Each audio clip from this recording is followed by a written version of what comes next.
Our sprawling winter storm, though, with one last act this morning as it exits New England. And what a storm it was. Look at some of these stats. Producing historic snow, 23 inches in New Bethlehem, Pennsylvania. A combination of snow and sleet in Harmony, Arkansas, 7 inches. And that ice. It wasn't just Lexington, Mississippi that saw an inch of ice, but Lexington among the several cities in Louisiana, Mississippi, and Tennessee that had a crippling ice storm. We're also learning this morning that at least 9 people from 5 different states were killed due to this storm, Marissa. Yeah, I mean, incredible coverage with this winter storm, but a very ugly side of it when you include that ice. It was a paralyzing storm for Mississippi and Tennessee because of the ice that it created on a lot of the tree limbs and power lines. As of this morning, more than 800,000 customers are without power across a dozen states. Now, for the bigger cities along the I-95 corridor, Baltimore, New York City, Boston, this was the biggest snow in at least 5 years.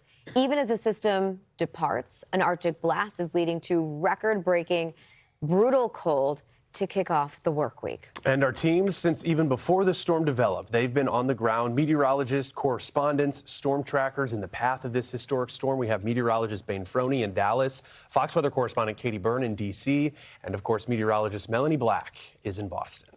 And let's go ahead and kick it off in Boston. Ninth snowiest day, a little bit of a deficit that was closed as a result of the snow.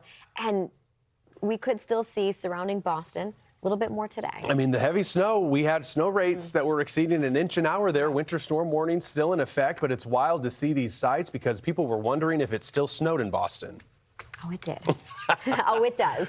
Let's go ahead and take it right into Boston. We have Fox Weather meteorologist Melanie Black that's been camped out there through the morning. And Melanie, I mean, you spent some time in the city. You forecasted for the city. So to finally see the snow return into Boston, I'm sure it's got to feel a little nice to some regard. It's been nearly 4 years since we've seen more than a foot of snow from one snowstorm in Boston. So this was a bit of an exciting time for folks here. And coming up just within this hour, we will get updated snow totals. So we've picked up about 17 inches so far in Boston, and that was coming in at midnight. It is the 9th snowiest day on record in the city. And really last night, for a couple hours, once we got that snowfall total, we continued to pick up on some of those heavier precipitation amounts. So that 1 to 2 inch per hour rate was still continuing.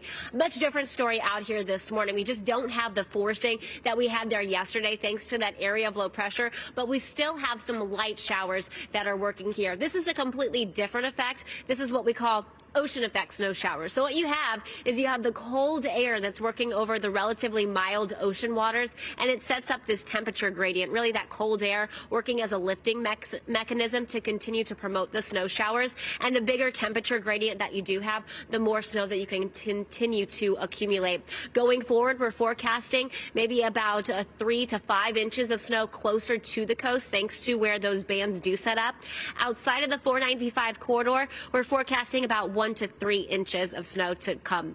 There's still going to be this second batch of snow that works on in through the afternoon. So still a few more hours of the light stuff to fall. Really, I think once we get into early tomorrow morning, that's when things are really going to wind down. And then we'll just be talking about the cold that is going to be sticking around through the rest of the week. I lived in Boston for 3 years. Anytime we would get a snowstorm, the snow plows and the snow crews are just really efficient at working to make sure the roads are clear. So when we came in yesterday, the visibilities were down and the roads were pretty dicey, but the crews were working hard last night. I went to bed last night to the sound of snowplows, and I woke up to it again. So at times, even behind me here, we've seen a lot of crews that have been working to clear this area. This is a park behind me, Christopher Columbus Park, and you can see a lot of the snow piles that do continue to accumulate. And now, as we get past sunrise here shortly and getting a little bit more daylight, I'm sure we'll see more people that'll be walking around. Stephen and Morgan, this is a popular spot to take dogs, so I'm sure we'll be talking to folks just how they feel about the snow. Ooh, nice. And you can also try to talk to dogs, too, because sometimes dogs are better than humans. You know how that works, right? But I would avoid Pomeranians. They're good boys, they can be real yappy. Yes, most are. All are. It's not bad dogs. It's bad owners. It's bad owners. Right. That's how I feel about children, too. Makes sense. Melanie, thank you. The sun's up. It's looking nice, looking like a winter wonderland there in Boston. This is why It really is. This is why we need to keep the lights up through winter. Yeah. All right, I'm Gets us petitioning through. for that. Gets us through the darkest of times. It really does.